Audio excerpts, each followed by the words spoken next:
Good afternoon. On behalf of Ramapo Wealth Advisors, I would like to thank you for attending today's webinar on unlocking the power of 529 plans on this most appropriate of days to host this event, May 29th, 529. As a proud father of a hardworking and ambitious daughter, Seta, who is less than a month away from graduating high school, and who has accepted her admittance into the prestigious Georgetown University, I must say I'm very glad I planned ahead. 529 plans offer unique benefits for individuals and families to plan for what can be a significant expenditure and investment in your child's or grandchild's education. We're delighted to have Kris Adrian with us today. She's the National 529 Specialist for JPMorgan. JPMorgan Asset Management is one of our trusted partners at Ramapo Wealth Advisors, and we truly appreciate the partnership we have with Kris, Connor, and the entire team at JPMorgan. Thank you so much for joining us today, Kris. My pleasure. Thanks so much for having me, James. This is my favorite national holiday, National 529 Day. And this is actually my 11th year as the National 529 Specialist. So I love having this conversation. And a huge thanks to you and Michelle for putting this on for us. I think what I wanted to start with, if you don't mind, is just a little bit of a highlight about National 529 Day and why it's so important and why I love why your team is putting this on. So 2/3 of families across the country have never had a college planning conversation before, and 2/3 of families have never heard of a 529 plan before. So James, I love that you and your team are putting this on and giving your clients an edge and helping to educate about the importance of saving and investing for college so that we really can tackle those big college expenses in the future. And today, I'm actually going to be highlighting several slides from the College Planning Essentials. It's actually a little book that JPMorgan puts out annually. And I highly encourage those of you on the line to do what I like to call kitchen chats, where I use these slides with my own family and we sit around the kitchen table, and it's kind of nerdy, but I do it for a living. So we talk about the cost of college, financial aid, and we talk about 529s.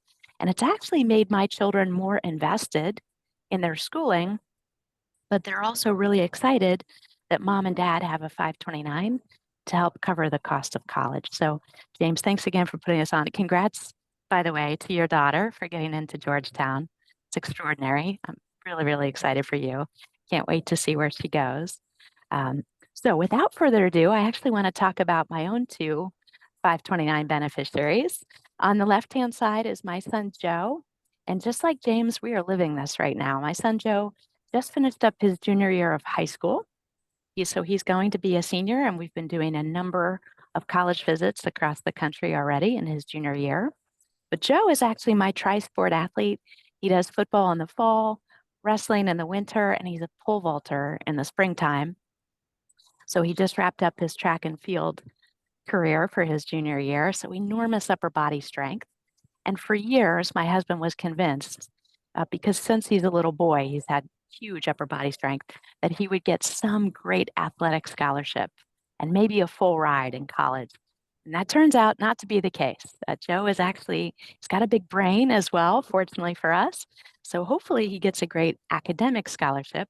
He's not actually going to pursue athletics in college, which is okay, but he's hopeful to go to Ohio State and become a mechanical engineer.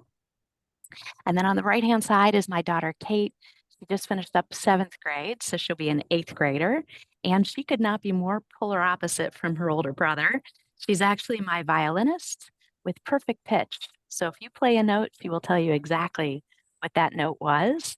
And if you're off key, she'll tell you that you're off key as well. But for Kate, she's a savant about tornadoes. And she actually wants to go to the University of Oklahoma when she graduates high school and become a storm chaser in the future. And so it's very dangerous. I have about 5 more years to convince her. Maybe music could be a great career path for her.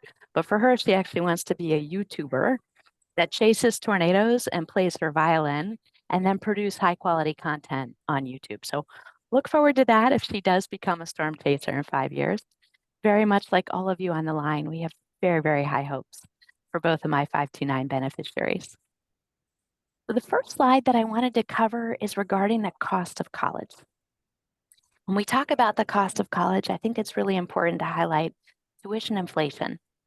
And you'll notice at the very bottom that tuition is the fastest growing household expense in the country today, and it has been over the last 4 decades. So this data goes back to 1983. You'll notice tuition inflation in yellow has grown 899% over this time horizon. Just to put that into context, we have other common household expenses right up above it.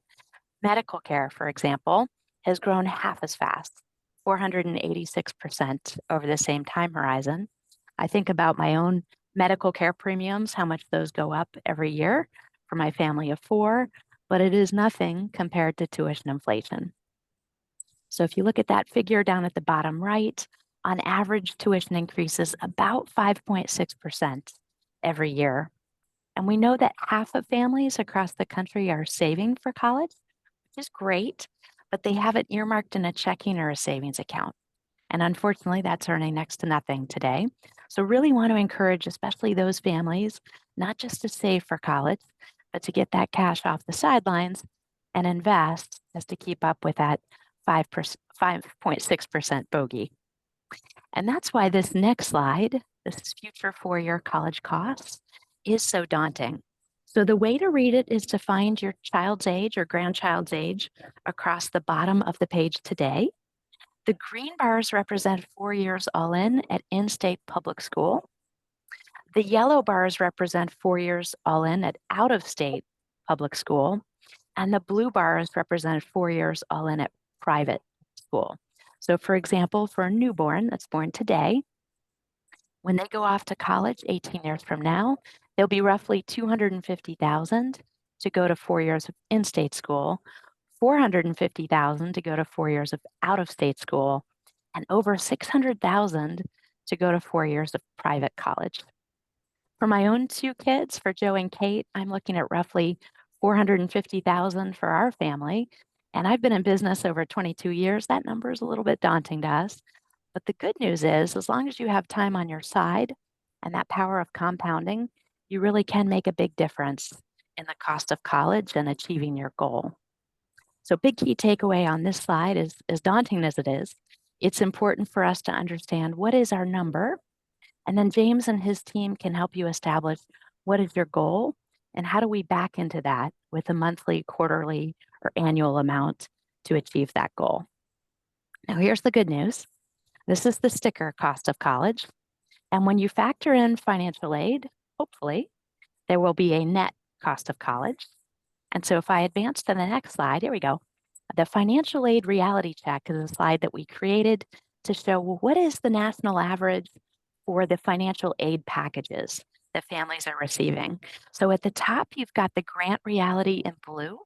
Now, just keep in mind that grants are need-based, so they're typically reserved for those families that have a financial need. But 60% of families across the country do receive grants, which is great. And on average, the package is just over $5,300 per year.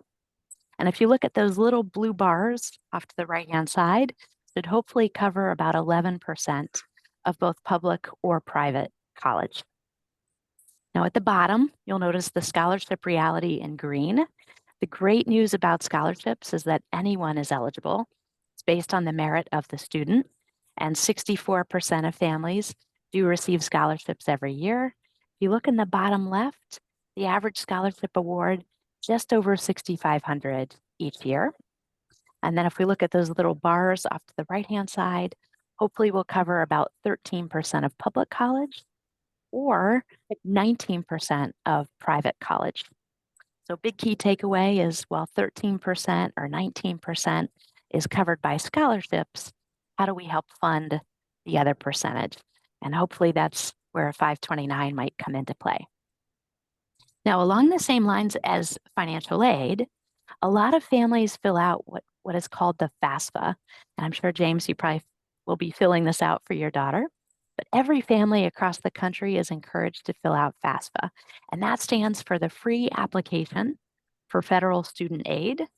The federal government is trying to determine what is your student aid index, your SAI for short. There's a number of factors that play into that, but a couple of years ago, FAFSA changed. And so we've actually outlined all of the major rule changes that they made. Just for the sake of time, I'm not going to cover all of them today. We'll definitely get these slides out so you might be able to review on your own. But the big ones, if you look at the left-hand side, some good news, some rules that actually were good news. If you have a grandparent-owned 529 plan, no longer has to count on the FAFSA. And it used to be that if grandma or grandpa took money out of that 529, they had to count it 2 years later on FAFSA. That is no longer the case. So great news with the FAFSA change, grandparent or other owned 529s are 0% on the FAFSA. Now on the right-hand side, there are some rule changes that unfortunately decrease our aid packages. The big one is at the very top. That's families with multiple college students who are paying multiple tuition payments at the same time. There used to be an accommodation for those families, and your student aid index would be smaller because you're paying multiple tuition payments. Unfortunately, that completely goes away this year. So for those families, their student aid index will be higher, and we just want to help mitigate that gap with something like a 529, investing a little bit more in a 529, knowing that we're going to receive less in way of financial aid. The second big one is that small business owner feature. And it used to be that you wouldn't have to report the net worth of your small business if you did not have 100 employees or more. And now that's actually been removed. So regardless of the size of the small business, you now have to report the net worth of your business. So that was a big change as well. And again, just for the sake of time, I won't review the others, but there are some other rule changes that either increase or decrease your aid package. What I also wanted to highlight, especially when we look at those big bars, big cost of college that we saw before, this is some good news. If you can start early and save more, really can make a big difference in your 529 balance. And we actually put that into context regarding 529 accounts.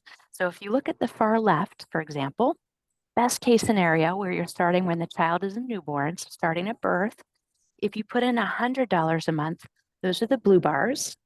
If you put in $250 a month, those are the green bars. And if you put in as much as $500 a month, those are the purple bars. But what I love about that newborn, as just as an example, if you can put in as much as $500 a month, we assumed a 6% rate of return. But over the next 18 years, that account will have grown to up over $190,000. And that's kind of a magic number because that will cover nearly 100% of in-state public college for that newborn. And then with that cost of waiting, if you start when that same child is age 6, those are the bars in the middle. And then again, if you start when that same child is age 12, those are the far right-hand bars. But what we're showing there is that cost of waiting can make a big difference. Just that 6 years alone, it's potentially almost $90,000 less that you would have invested because you didn't have that power of compounding over 6 years. So I always say it's never too early to get started in a 529, but it's never too late either. And James and his team can definitely help with that. I wanted to cover all of the major benefits of a 529 plan. And fortunately, the federal government keeps expanding the benefits. So I know this is kind of a busy slide, but we tried to put all of them on one page. It's becoming more difficult to do that because it keeps expanding. But if you look at the far left, great tax advantages. I talk about a 529 very much like a Roth IRA, where it's after-tax dollars that get invested, it grows tax deferred, and as long as you use that money for a qualified education expense, all of your earnings in the account come out tax-free. So that's a huge benefit. Those earnings are tax-free. And then depending on where you live within the country, there's also some really attractive state tax deductions as well. And in the case of a couple of states, there's also a state tax credit. Indiana is one of those as an example. So the green section here on the page is the estate planning benefit. And it's a little known benefit that only exists within 529s. It's called the accelerated gift. So this year you can gift up to $19,000 per child or grandchild, gift tax free. And if you're married, you can double that.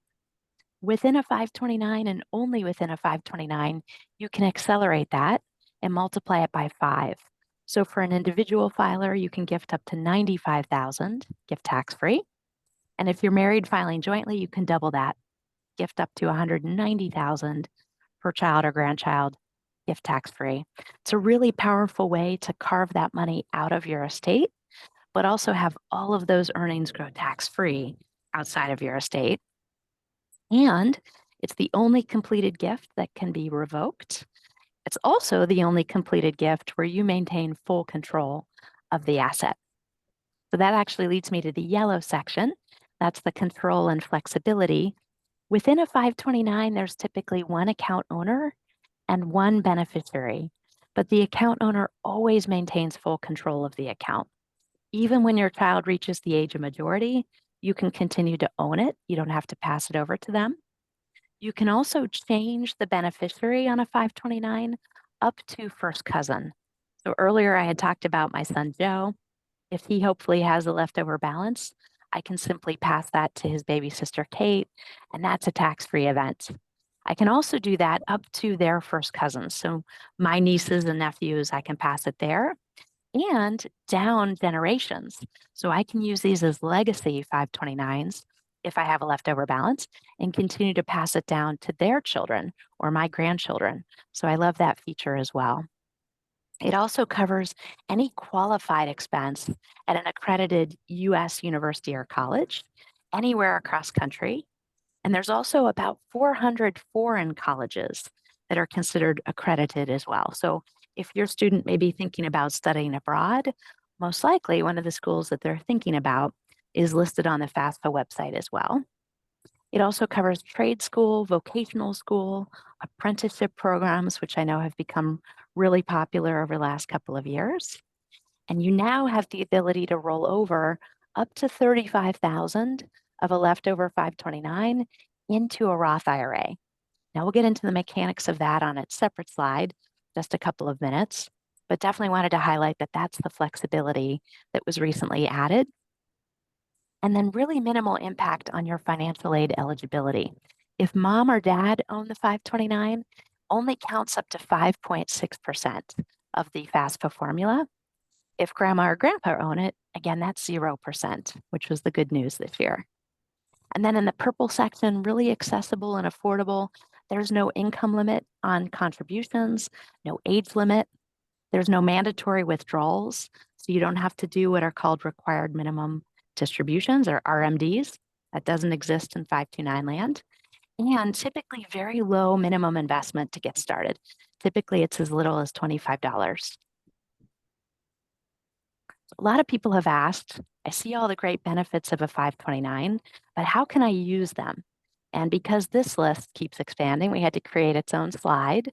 On the left-hand side are all of your traditional post-secondary education expenses. So tuition and fees, room and board, books and supplies, computers and related equipment, laptops, printers, ink are all encompassed in that bucket. And then apprenticeship programs. And on the right-hand side are all other educational expenses. So educational loan payments, if you have any old student loans that you need to pay back, you can now pay up to $10,000 over the life of the 529 account towards your old student loans. And that's for the beneficiary or the beneficiary's sibling. And then at the very bottom, you'll notice K through 12 tuition. You can now use a 529 for up to $10,000 per child per year towards their K through 12 tuition expenses. And then lastly, special needs services. But usually if you have something that requires that, you would open something called an ABLE 529 account. Now we won't cover it on today's call, but just know there's a special section of 529 specifically dedicated to ABLE 529s for disabled students. And James and his team could definitely help with those. And then hot off the press, with Secure 2.0 that passed recently at the federal level, you now have the ability to roll over up to $35,000 of a leftover 529 balance into a Roth IRA. And I think this is really powerful, especially for families who may think, Kris, I'm not sure if my child will go off to college or if I can use all of their 529 balance. I don't have anyone else to pass it to. I don't have any future grandkids. This now gives us peace of mind that if we invest in the 529, could also be a gift for future retirement account for our children or grandchildren in way of a Roth IRA. Now, the federal government, in good government fashion, put a lot of parameters around it, or guardrails. We put all of those down below in green for all the mechanics.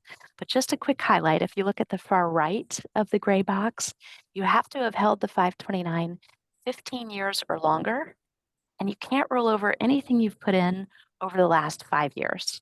So the federal government is just trying to preclude people from putting a bunch of money in an older 529 and then rolling that right into a Roth IRA. Unfortunately, can't do that. But if you look at the far left of the gray box, there is no income limit to do it. Typically, Roth IRAs have income thresholds. That's not the case here. Anyone can do the rollover from the 529, but the Roth has to be in the same name as the beneficiary.